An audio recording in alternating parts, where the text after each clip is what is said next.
은혜와 축복이 여러분과 가정 위에 함께 하시기를 주님의 이름으로 간절히 축원드립니다. 여러분 아마 이런 사진을 한번 보았을 것입니다. 한번 보여주시기 바랍니다. 이 사진 많이 봤죠. 한 해의 인큐베이터 안에 함께 있는 두 명의 신생아. 그런데 한 아이의 팔은 다른 한 아이를 감싸고 있는 그 모습. 그래서 모든 사람들이 생명을 구하는 포옹이라는 이 제목을 붙은 이 한 장의 사진은 세계인을 감동시켰습니다. 이 주인공은 카이리 잭슨, 브리엘 잭슨 자매입니다. 매사추세츠 메모리얼 병원에서 예정일보다 12주, 10달이 아니라 7달에 일찍 태어났죠. 두 아이는 1kg도 안 되는 아주 조산아로 태어나서 각각 다른 인큐베이터에 있었습니다. 의사는 이 브리엘이 심장의 이상을 안고 태어난 이 브리엘이 이제 곧 죽게 될 것이라고 말을 했습니다. 한편 이 1분 먼저 태어난 이 카일이, 이 큰 아이는 정말 건강하게 잘 자라는데 이 브리엘의 상태는 달리 손 쓸 수 없을 정도로 점점 나빠졌습니다. 호흡과 맥박이 좋지 않아서 거의 죽기 직전이었습니다. 그리고 생후 1개월이 됐던 그때에 19년의 경력을 가진 이 간호사 게일이라는 간호사가 있는데 자신이 과거 유럽에서 써오던 미수가 치료법을 떠올리며 이 죽어가는 브리엘을 카이리의 인큐베이터에 같이 넣을 것을 제안했습니다. 카이리와 브리엘은 생명을 갖게 된 이후로 줄곧 엄마 뱃속에서 붙어 있었으니까 같이 있는 것이 정말 더 좋을 것 같다라는 말을 했습니다. 그런데 의사는 두 아이를 한 인큐베이터 안에 두는 것은 병원 방침에 어긋나는 것이기 때문에 고민했습니다. 하지만 그 엄마의 동의를 얻어서 두 아이가 이 한 인큐베이터 안에 나란히 눕혔습니다. 그 순간에 기적이 일어났죠. 이 카이리가 손을 뻗어서 이 브리엘의 어깨를 포옹하듯 하는 것입니다. 그러자 브리엘의 심장이 안정을 찾았고 혈압과 체온이 정상으로 돌아왔습니다. 아픈 이 브리엘의 심장과 혈압, 체온이 정상적인 이 카이리와 똑같아진 것입니다. 이것을 보았던 간호사도 처음에는 기계가 고장난 줄 알았는데 이 모든 것이 정상이었던 것이죠. 기적이 일어난 것입니다. 그래서 이것을 생명을 구하는 포옹이라고 말을 합니다. 이 두 자매가 이제 1995년에 일어났거든요. 그래서 지금 딱 30년이 지난 지금의 자매가 이런 모습으로 태어났습니다. 한번 보실까요? 그 다음 아주 예쁘게 건강하게 태어났습니다. 아주 시대에 왔습니다. 그리고 자신도 이제 이러한 간호사의 꿈을 꾸고 또한 수의사의 꿈을 꾸는 이러한 청년으로 이제 건강하게 잘 자라났습니다. 사랑으로 안아주는 그 포옹이 동생을 살린 것이죠. 이것을 우리가 사랑의 터치, 사랑의 만짐이라고 말할 수 있습니다.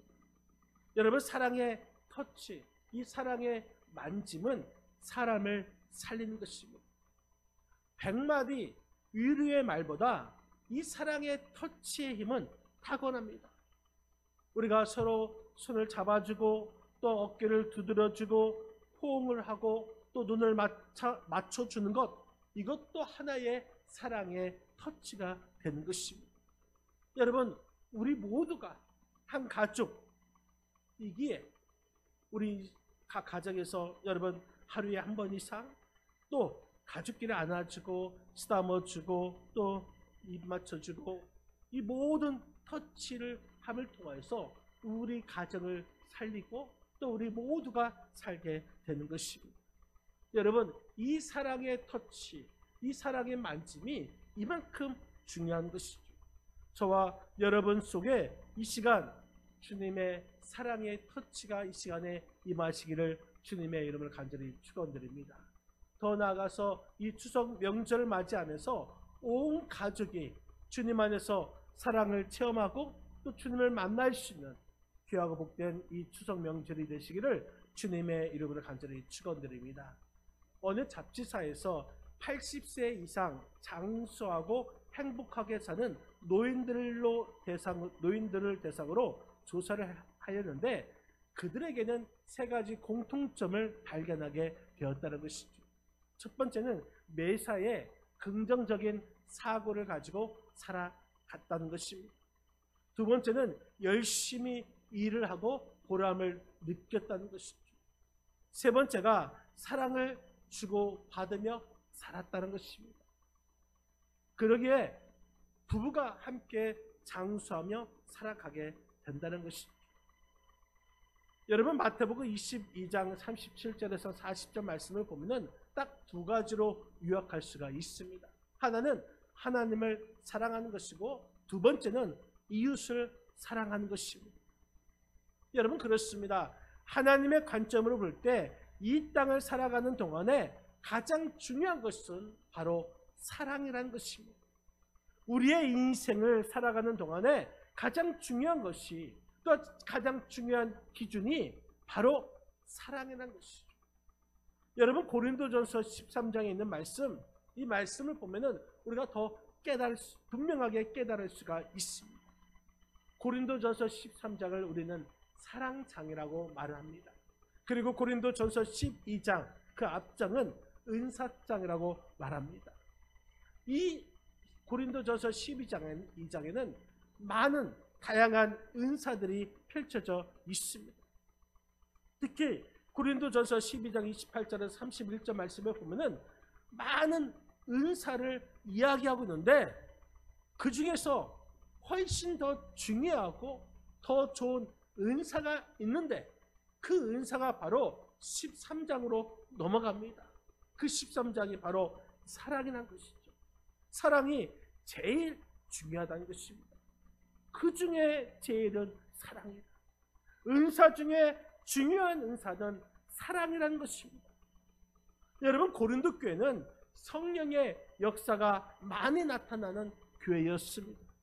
하나님의 축복과 은혜를 받고 능력도 받았지만 그런데 그 교회 안에서 서로 시기하고 질투하고 그래서 분쟁이 일어나고 또한 혼란에 빠지게 되었습니다.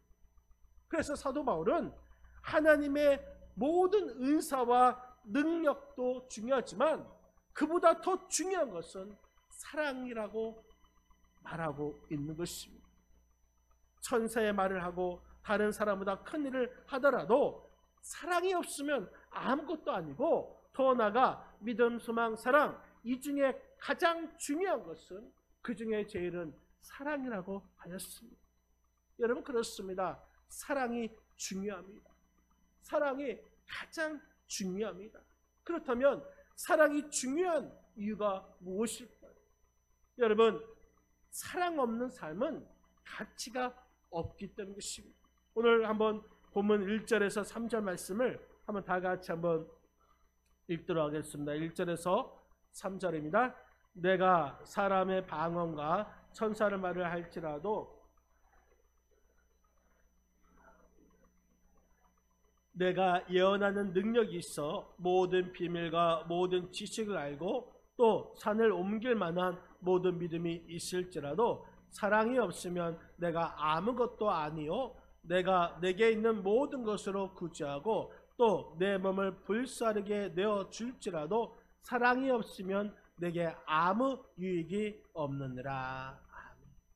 여러분, 우리가 하나님의 은혜로 방언을 하고 또한 예언을 하고 또 구제도 하고 또한 봉사도 하고 그런데 사랑이 없으면 아무것도 아니라는 것입니다. 가치가 없다는 것이죠. 교회에서 직분자로서, 또한 교사로서, 또한 차량 봉사로서, 또한 신방함을 통하여서 안내위원으로서, 또한 식사 봉사로서, 또 전도자로서 헌신을 할 수 있는데, 거기에 사랑이 없으면 하나님께서 보실 때는 아무런 가치가 없다는 것입니다. 그렇기 때문에 모든 것에 있어서 사랑이 우선이고, 사랑으로 행할 때에 가치가 있다는 것입니다. 사랑이 없는 모든 것은 다 가치가 없다는 것이죠. 여러분, 요한일서 4장 말씀에 보면은 하나님은 사랑이시라, God is love, 이렇게 말씀하고 있습니다. 왜 하나님은 사랑일까? 그것은 독생자이신 예수 그리스도께서 이 땅에 오시고 화목제물로 그 십자가를 우리를 위해서 희생하심으로 죽으셨기 때문에 하나님은 사랑이시라, 이렇게 말씀하시면서 이 결론을 요한일서 4장 20절 21절에 이렇게 말씀하고 있습니다. 우리 한번 요한일서 4장 20절 21절 같이 한번 읽겠습니다. 누구든지 하나님을 사랑하라 하고 그 형제를 미워하면 이는 거짓말하는 자니, 보는 바 그 형제를 사랑하지 아니한 자는 보지 못하는 바 하나님을 사랑할 수 없느니라. 우리가 이 계명을 주께 받았나니 하나님을 사랑하는 자는 또한 그 형제를 사랑할지니라. 아멘. 여러분, 주님이 우리에게 원하시는 것이 무엇일까요?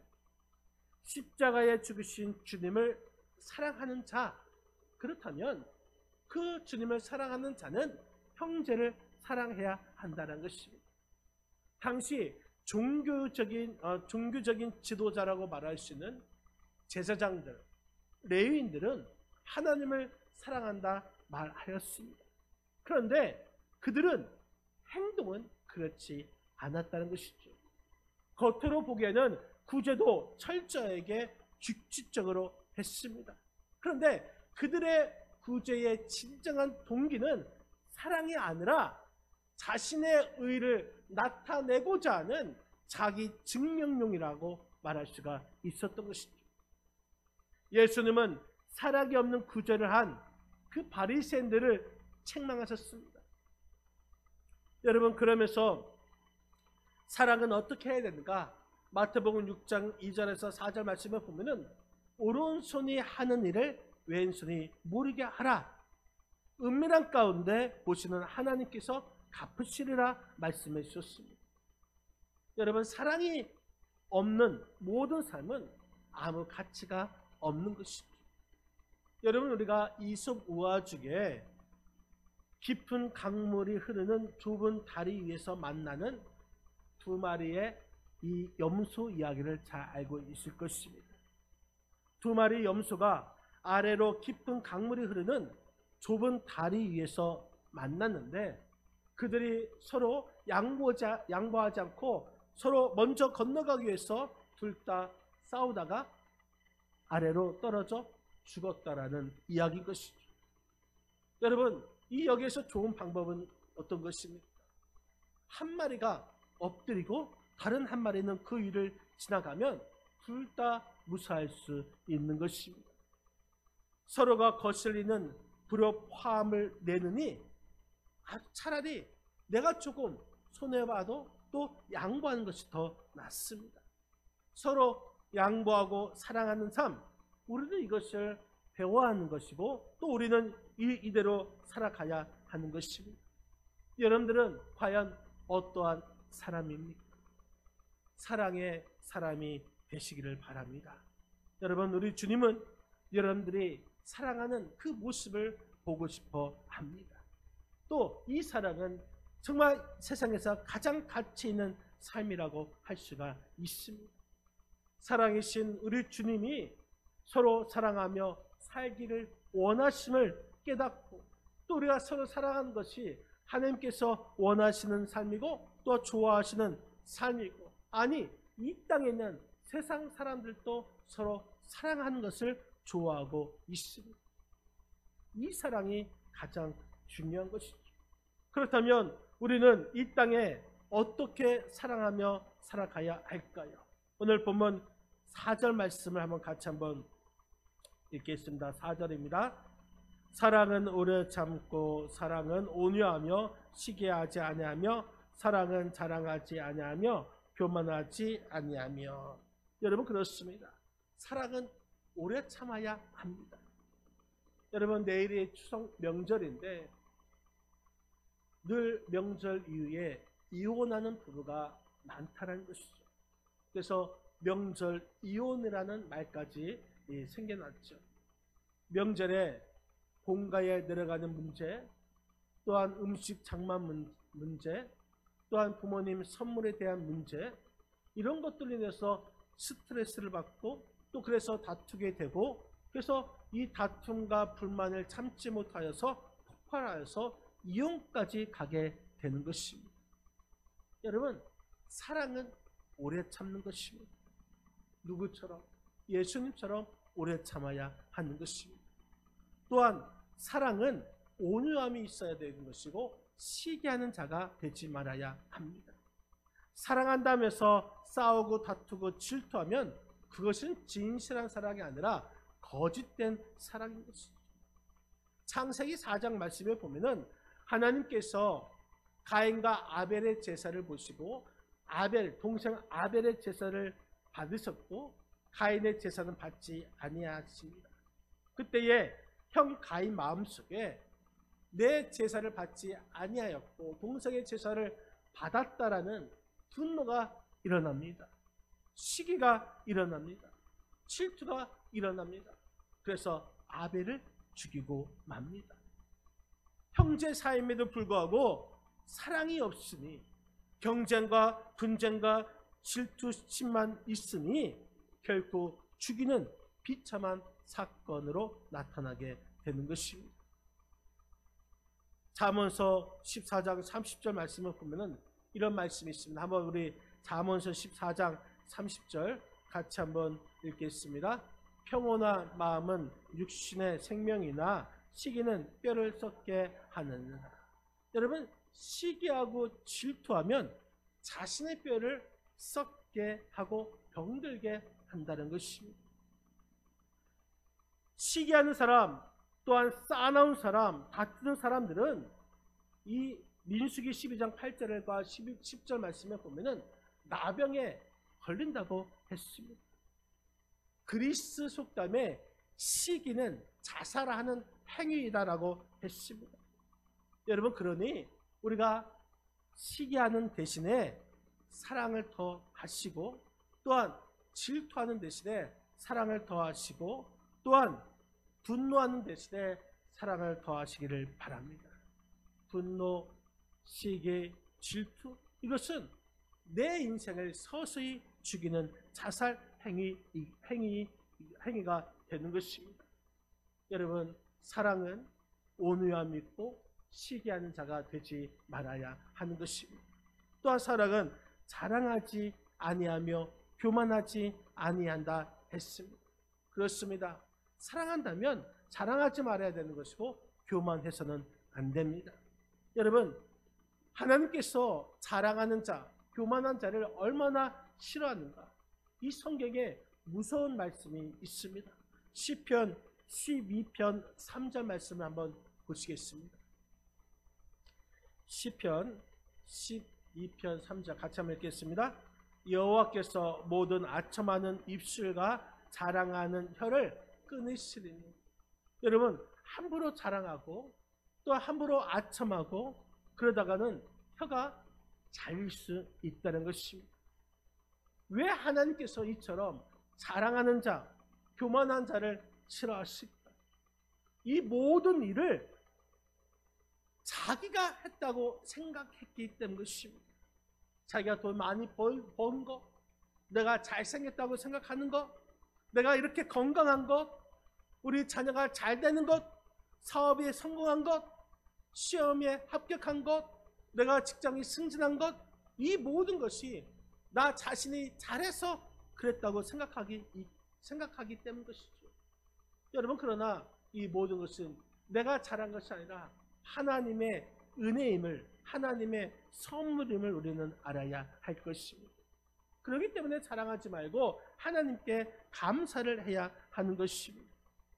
여러분, 우리는 정말 겸손한 마음을 가져야 하는 것입니다. 자랑하지 않고 겸손함으로 서로 사랑하시기를 바랍니다. 또한 우리는 어떻게 사랑하며 살아가야 할까요? 우리 5절 말씀, 5절을 같이 한번 오늘 보면 5절 말씀 읽겠습니다. 5절입니다.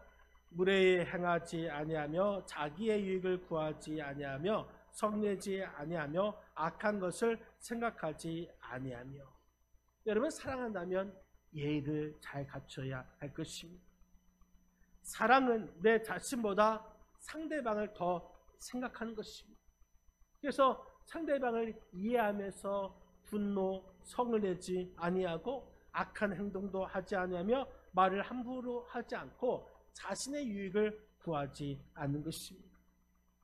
제가 전에 교회에 있을 때에 개척하기 전에 그 교회에 있을 때에 그 교회에서 너무나 친한 집사님들이 있었습니다. 그런데 너무 친하다 보니까 농담을 한다는 게 그만 상대방 집사님의 자존심을 건드리게 되었습니다. 그래서 서로 싸우게 되었고, 그러다가 서로 말도 하지 않고 또 교회도 나오지 않고 교회를 떠나는 것을 보았습니다. 여러분, 우리가 가깝다 생각하면 가까운 사람일수록 우리는 말하는 것, 또 우리가 행동하는 것, 이것을 우리는 조심해야 할 것입니다. 무례하게 행동해서는 안 됩니다. 이런 말이 있지 않습니까? 할아버지가 손자를 귀엽게 여겼더니 그 손자가 할아버지의 시험을 다 뽑았다라는 이런 이야기가 있습니다. 이 사랑은 무례하게 행동하는 것이 아닙니다. 그런데 오늘날 우리나라가 언제부터 이렇게 동방예의지국에서 벗어나는지, 어떤 의사가 이렇게 말을 합니다. 우리나라 사람들은 본래 예의 바르고 성격이 급하지 않은데 이 구한말에 이제 멕시코에서 매운 고추를 수입한 다음 그 다음부터 매운 것을 먹으면서부터 성격이 싸나워지고 포악해졌다는 것입니다. 그런데 쥐를 가지고 실험을 해보았다고 합니다. 고추를 먹인 쥐와 안 먹인 쥐. 그런데 고추를 먹인 쥐는 제 성질을 못 이겨서 질에 죽고 말았다는 것입니다. 참고적으로 저는 매운 것을 싫어합니다. 네. 여러분, 매운 것을 좋아하는 분들을 보면은 화끈한 것 같습니다. 뒤끝이 없는 것 같습니다. 하지만 상처는 주고 있다는 것이죠. 창세기 13장 말씀에 보면은 아브라함이 조카 롯과 함께 살다가 그 지역에서 살다가 목자들이 서로 다툼을 합니다. 그러니까 이 아브라함이 조카 롯을 불러서 내 앞에 온 땅이 있는데 너는 떠나가라. 네가 좌하면 나는 우할 것이고 네가 우하면 나는 좌하리라. 네가 먼저 이 땅, 그 땅을 선택하라고 했습니다. 그랬더니 조카 롯은 소돔과 고모라 땅을 선택하죠. 그 선택을 양보하고 그 땅을 조카에게 주고 하나님께 롯이 기도합니다. 그때에 하나님께서 이렇게 대답하십니다. 창세기 13장 14절 15절 말씀 한번 우리 같이 한번 읽겠습니다. 롯이 아브라함을 떠난 후에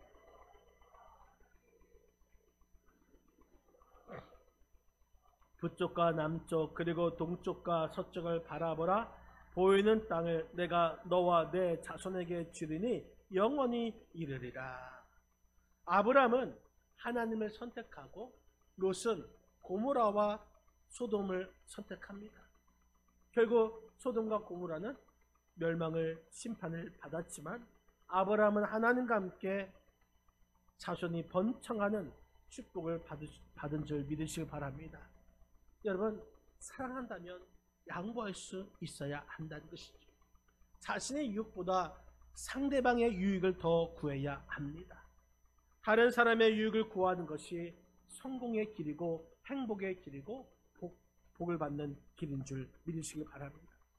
여러분, 명절이 끝나면은 시골에 가면은 귀경길에 어머님이 어떻게 합니까? 부모님들이 이 자식들에게도 하나라도 더 챙겨 보내려고 집안 곳곳을 살펴서 한 보따리씩 싸 주시는 부모님의 모습을 봅니다. 이것이 바로 사랑인 것이죠. 여러분, 지난날 우리의 삶은 정말 사랑을 주는 그런 삶보다 어쩌면 서로에게 상처를 주는 그런 말을 또한 태도를 또한 그런 삶을 살 때가 많이 있었던 것 같습니다. 오늘 이러한 인생을 살아가는 우리에게 말씀하고 계십니다. 그동안 상처를 주었던 우리 인생에 그러한 인생으로 살지 말고 이제는 사랑을 주면서 살아가는 인생으로 살라고 말씀하고 있습니다. 여러분, 오늘 말씀에 사랑이 제일이라고 했습니다. 그 중에 제일은 사랑이라. 그렇습니다. 사랑이 가장 중요합니다. 그래서 우리는 서로 사랑하며 살아가야 하는 것입니다. 왜? 사랑은 가장 가치 있는 삶이기 때문 것입니다. 사랑은 오래 참고, 사랑은 온유하며, 사랑은 시기하지 아니하며, 사랑은 자랑하지 아니하며, 교만하지 아니하고, 자기